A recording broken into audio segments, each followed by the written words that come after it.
Artikel ilmiah populer, hubungan dan pengaruh stresor terhadap gangguan siklus menstruasi pada remaja. Assalamualaikum warahmatullahi wabarakatuh. Halo teman-teman, perkenalkan nama saya Neng Kardila, mahasiswa Universitas Bakti Kencana. Nah, di sini saya akan membahas sedikit mengenai artikel ilmiah populer yang telah saya buat terkait hubungan dan pengaruh stres terhadap gangguan siklus menstruasi. Nah, bagi teman-teman yang penasaran dengan pembahasan videonya, yuk simak video berikut ini. Nah, selanjutnya kita akan bahas nih terkait sebab apa saja sih yang terdapat dalam artikel yang telah saya buat. Yang pertama ada pendahuluan, yang kedua ada metode dan tujuan, yang ketiga ada manfaat dari penelitian, yang keempat ada pembahasan, dan yang terakhir ada kesimpulan. Langsung aja nih kita bahas ke bagian pendahuluan. Yang pertama ada pendahuluan. Nah, dalam kehidupan seorang individu, masa ini merupakan periode transisi dari masa kanak-kanak ke masa dewasa yang ditandai dengan percepatan perkembangan fisik, psikologis, emosional, dan sosial. Nah, pertumbuhan dan perkembangan manusia menjadi dewasa mengalami suatu tahap yang disebut masa pubertas. Nah, pubertas ini ditandai dengan adanya menstruasi. Siklus menstruasi yang normal atau yang dianggap siklus haid yang klasik ialah 28 hari, tetapi variasinya cukup luas. Bukan saja antar beberapa wanita, tetapi juga pada wanita yang sama. Pada masa pubertas ini tidak hanya menstruasi, namun ada beberapa perubahan-perubahan mental dan emosional yang dapat mempengaruhi pada remaja, diantaranya yaitu faktor stresor, mana faktor stresor ini dapat mempengaruhi pada siklus menstruasi dari kehidupan seseorang, menyebabkan stres mental, perubahan perilaku, masalah dalam interaksi dan orang lain, serta keluhan-keluhan fisik, salah satunya gangguan menstruasi ini. Nah, dalam pengaruhnya terhadap pola menstruasi, stres ini melibatkan sistem neuroendokrinologi sebagai sistem yang besar peranannya dalam reproduksi wanita. Ini menunjukkan bahwa ada ketidakberesan atau ketidakabnormalan pada sistem metabolisme dan hormonal. Nah, selanjutnya metode penelitian yang saya gunakan yaitu menggunakan metode pengumpulan data dengan literatur review, yang mana ini merupakan sebuah metode yang sistematis, eksplisit, dan reproducible untuk melakukan identifikasi, evaluasi, dan sintesis terhadap karya-karya hasil penelitian dan hasil pemikiran yang sudah dihasilkan oleh para peneliti dan praktisi pada penelitian sebelumnya. Maka dari itu, dengan adanya perbandingan, kita dapat mengkaji dan menganalisis teori-teori yang telah kita dapat, yang mana tentunya dapat memecahkan hipotesis dan rumusan masalah yang ada pada penelitian kali ini. Artikel ini dibuat dengan tujuan untuk mengetahui terkait pengaruh stres terhadap siklus menstruasi, juga sebagai tolak ukur perbandingan antara siklus menstruasi pada remaja yang memiliki tingkat stresor yang tinggi dan tingkat stresor yang rendah.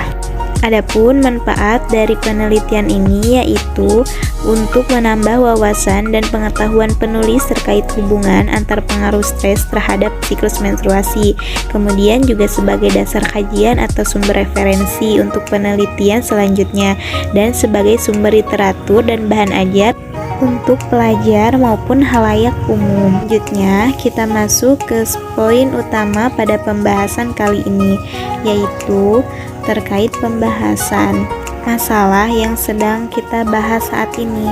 Kan pembahasan, dan menurut BKKBN mendefinisikan masa remaja sebagai masa transisi yang ditandai dengan perubahan fisik, emosi, dan psikis, terutama pada usia 12-19 tahun. Masa remaja tersebut jadilah suatu perubahan organ-organ fisik secara cepat, dan perubahan tersebut tidak seimbang dengan perubahan kejiwaannya, sehingga terjadilah perubahan besar yang umumnya membingungkan remaja yang mengalaminya.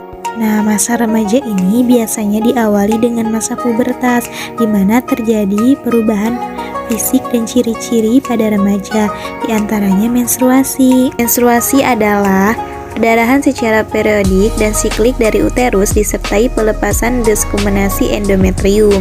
Nah, panjang siklus haid adalah jarak antara tanggal mulainya haid yang lalu dan mulainya haid berikutnya. Menstruasi idealnya teratur setiap bulan dengan rentan waktu antara 21 sampai 35 hari setiap kali periode menstruasi. Siklus menstruasi ini jika normal secara fisiologis menggambarkan organ reproduksi yang cenderung sehat dan tidak bermasalah. Begitu pula sebaliknya, jika siklus menstruasi tidak teratur, akan terjadi ketidakabnormalan pada sistem reproduksi. Nah, sedangkan stres merupakan respon tubuh yang sifatnya non-spesifik terhadap tuntutan beban yang merupakan respon fisiologis, psikologis, dan perilaku dari manusia yang mencoba untuk mengadaptasi dan mengatur baik tekanan internal dan eksternal. Hasil studi juga menjelaskan bahwa sewaktu stres terjadi aktivasi aksis hipotalamus, pituitari adrenal bersama-sama dengan sistem saraf autoimun yang menyebabkan beberapa perubahan diantaranya pada sistem reproduksi yakni siklus menstruasi yang abnormal. Sehingga dengan begitu terdapat hubungan yang signifikan antara tingkat stres dengan siklus menstruasi. Semakin tinggi tingkat stresnya, maka semakin tinggi pula kemungkinan terjadinya gangguan pada siklus menstruasi. Lantas apa saja sih hubungan faktor stres dan siklus menstruasi? Nah, tak banyak wanita yang tahu nih dan sadar kalau ada hubungan antara stres dan gangguan siklus menstruasi. Stres berperan dalam menekan fungsi hipotalamus, bagian otak yang mengendalikan kelenjar tiroid dan adrenal serta ovarium. Nah, singkatnya ini seluruh organ tersebut saling bekerja sama untuk mengelola hormon, terutama hormon yang memicu menstruasi. Ini dimulai ketika ovarium mengalami disfungsi yang menyebabkan masalah dengan produksi estrogen, ovulasi atau proses produksi lainnya. Nah, dari penjelasan tadi dapat kita simpulkan bahwa terdapat keterkaitan dan hubungan antara faktor stresor terhadap gangguan siklus menstruasi yang diderita oleh para remaja. Makin tinggi stresor pada suatu individu atau seseorang, maka akan berpengaruh besar pada sistem metabolisme dan reproduksinya, terutama pada siklus menstruasi. Hal ini terjadi karena hormonal dan sistem metabolisme sangat berkesinambungan dan memiliki keterkaitan satu sama lain.